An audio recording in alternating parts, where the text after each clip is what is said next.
Hello everybody and welcome to this playthrough for Pro and Expert Division with various wins for the Vineyard Acres and the Sport of Kings 9-hole cup. Before we have a closer look at all the content, make sure that you do hit the thumbs up button. Also subscribe to the channel and turn on the notifications. For those of you that do want to try out the best guides on the market, we do have 7-day free trial open for those that do register before the as latest in the morning of the 2nd of May, which is the Thursday when the 9-hole cup is starting. You can scan the QR code here on the screen or go directly to patreon.com/golfclashtommy via the link in the description down below. All the packages, including checkpoint challenge and tournament play, can be signed up for and tried out for free for 7 days. Follow the info box on the right hand side for the club distance adjustment, elevation adjustment, also what ball and club type I suggest you to play with. Have in mind that those are all suggestions and you don't have to follow it if you don't want to, but there is always a plan behind it. So let's go to hole number 1.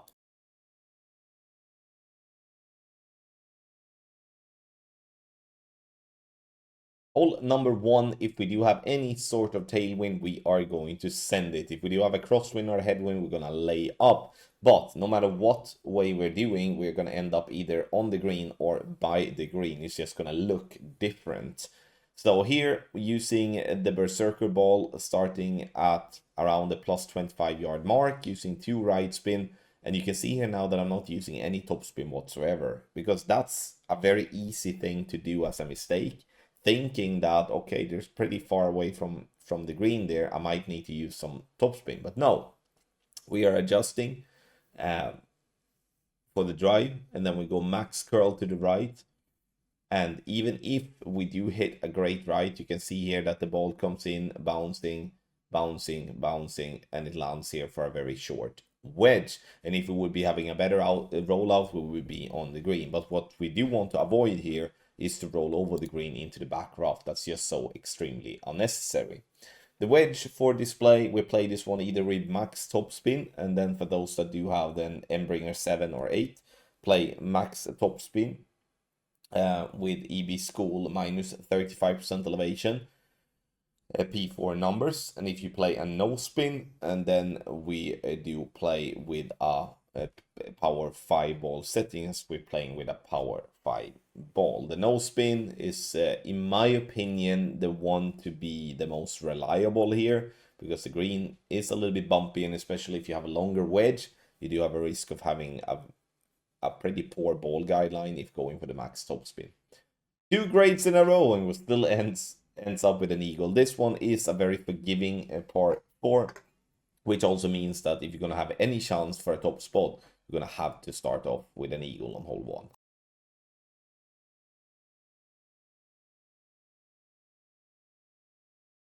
Hole number 2, here it depends on what type of ball you want to play with. You can play with a ball that you have a lot of side spin and go for a rough bump. And you can also do play with a ball that do not have as much side spin, and you can bounce on the fairway. It's all down to personal preference what type of play you want to do here, because there is nothing wrong playing a bounce up, there's nothing wrong playing a rough bump. So 4.5 for backspin, 2 right spin, and the ball guidelines aiming right off the pin. What I need to say here is that it doesn't really matter what type of it does matter what type of wind direction you do have off tee, because that's going to somewhat determine what type of aim, what type of spins and stuff that you're going to do. So with that being said, if you do have a wind that is left to right, you will most likely not offset on the right side of the pin. But this offset here is specifically made for the wind coming right to left to counteract the push that we're getting from the wind. 10% elevation here. Don't be afraid to tweak your club distance or your elevation if you feel that would be better off for your outcome.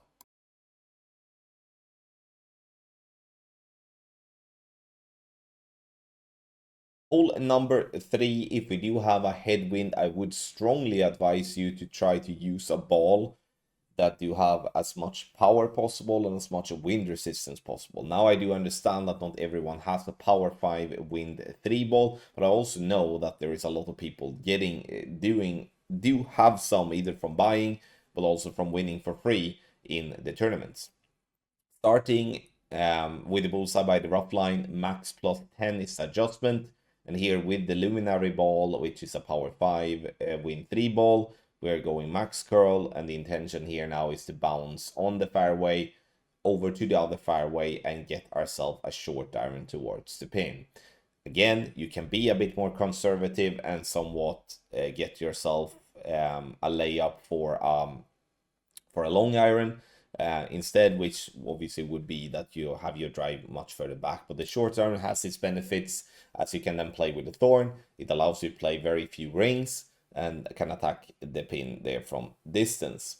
Now, you can see me doing a frame check, and that's all good. But will you always be able to do that? No, it all depends on what type of drive distance you have. It all depends on what type of play you want to do. But in this instance, we have yellow ring by the rough line using 5 bars of topspin. And we are then going to make the adjustment, which is going to be with no elevation, and it's going to be with the club distance we have either predetermined, depending on what type of dial in we have done, or it's going to be something that we do just go all by feel. A perfect ball here is going to hit the rough, and we will roll up the pin and dropping nicely for the albatross.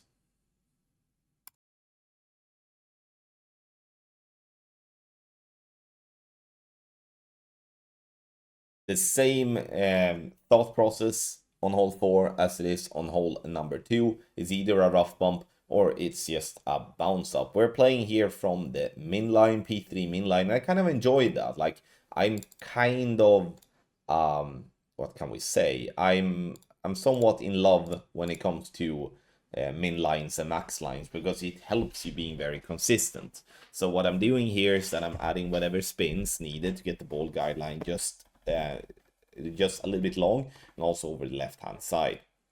Min plus 20 to adjust, so we're not adjusting that much, to be honest. However, though, don't be afraid of increasing, decreasing elevation, club distance to suit the outcome that you're getting, especially if you're using practice mode, which then can obviously be used in that way to kind of tweak what type of adjustment that you are doing. If we do well, we're getting a drop for an hole-in-one. However, though, playing from the min line with a P3 ball will not be possible when it comes to playing in a tailwind. So what you're gonna do then, you're gonna either have to use a long iron to bounce up, or you're gonna have to move back and use a rough bump. The rough bump has to be the Goliath, because you do need to have a lot of topspin. The bounce up you can play just with a standard, Goliath, Grizzly, B52, whatever you prefer. Take your game to the next level with our Ultimate Tournament Text Guides for Expert and Master Division for the Sport of Kings 9-hole cup. The 7-day free trial is now active, and if you do register for a package with the tournament guides and the checkpoint challenge and guides, you will be able to try everything out for free, and then make a decision after that if that's something you feel that is worth investing in. By getting started with a free 7-day trial, you have to register before the 9-hole cup starts. 9-hole cup starts at 9 a.m. Central European time on the Thursday, the 2nd of May. So you have to register before that. And you do so by scanning the QR code here on the screen, or you use the link patreon.com/golf-tommy that is in the description down below. That will take you to our platform, where you then choose your package and then you sign up. Have in mind, you don't have to continue if you don't want to after those 7 days. But we do believe that if you just get to try, you will see how much it will improve your game.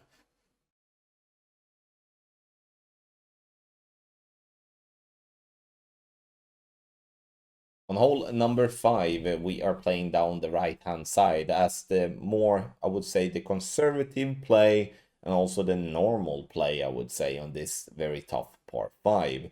If you do want to push for an albatross, I recommend to try to get over the fairway on the left, meaning that you shall bounce where we are right now, basically, but into the rough to roll out on the fairway that you can see on the top left of the game screen. You can attack the pin for an albatross if playing this way too, but you're going to have to get this ball as far up the fairway possible and be as close to the rough line on the left possible too. And that's not really going to be possible with some type of wind angles, which is also why the reason that type of shot is going to be more of a safe eagle play is really going to be the thing to think about, especially as well when you do have the headwind here on the approach, because now you're going to have to be either extremely aggressive looking for a double bounce rough bump by doing something like that, you can see, but that's going to be so extremely aggressive that in my opinion it may not be worth it. So what I decide, if I'm not going to go aggressive on the drive over to the left, I do lay up here on the right, and I'm then going to do a single bounce into, so I'm gonna have my first bounce on the fairway, second bounce into the rough, to then roll out onto the green or just short of the green. That allows me as well to play with free to play ball. I don't have to waste any of the good balls, and I can somewhat just look at it from my own perspective, thinking, okay, is it realistic to think that I'm gonna get an albatross here? Is that a yes? Okay, then I'm gonna obviously push more aggressive. If it's a no, I'm gonna try to take the cheapest and simplest way to get myself the eagle.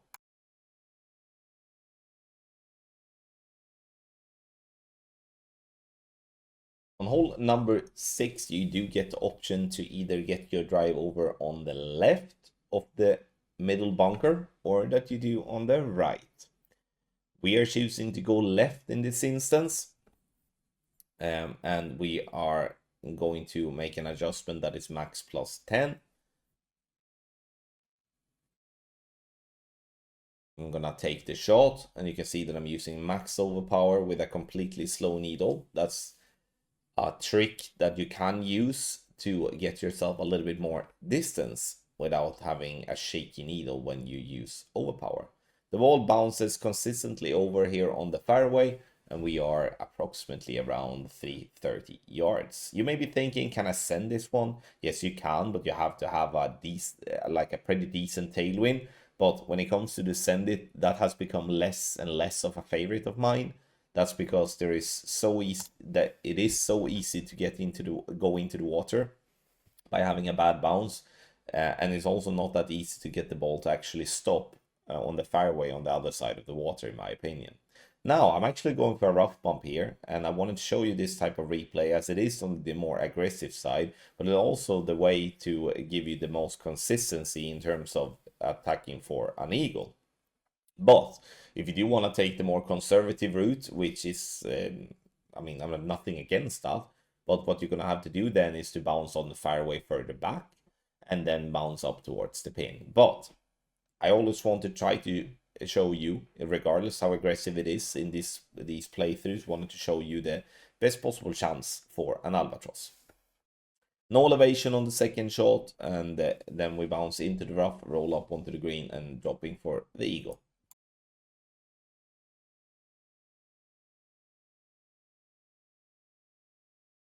Hole number 7 here, we are starting with any type of power 4 ball. This to find min line as high up possible really. We need to have in mind that when it comes to a headwind, it's going to compress the ball guideline or like the ball's flight, and we're going to land further back than where we aim. The intention here now is to bounce over the fringe, to not have the second bounce on or by the fringe, because there is a risk of getting a glitch roll there, which we obviously don't want to have. Spins will vary depending on if you have a tailwind, crosswind, or a headwind. And here I'm using as well one right spin, which in the end shows to be not needed, as we're gonna miss pretty decently on the right hand side. But this is a way of playing this hole that I do feel personally is a very interesting way of attacking the pin. But you have to obviously do a little bit better than what I'm doing there in terms of either to change the spins, either change the adjust or the elevation. But 20% elevation is the default elevation I'm going in with here on hole 7.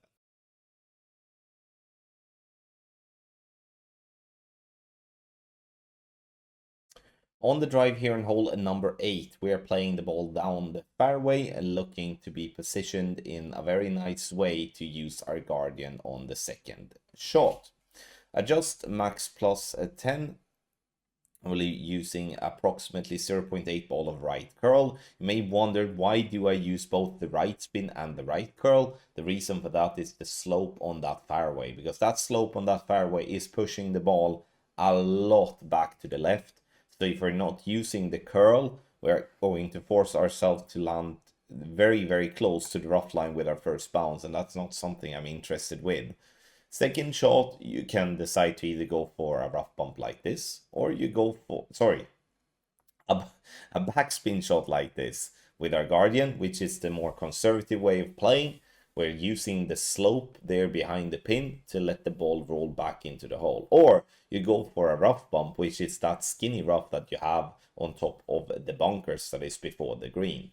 Now, I totally understand that players feel that that's a very aggressive way of playing, but if comparing this rollback play and the rough bump, then the rough bump is by far the easier way, not easier, but by far the best chance for a drop. But we're getting the rollback to drop, which is definitely not something that I expect to happen every time, but very nice when it happens.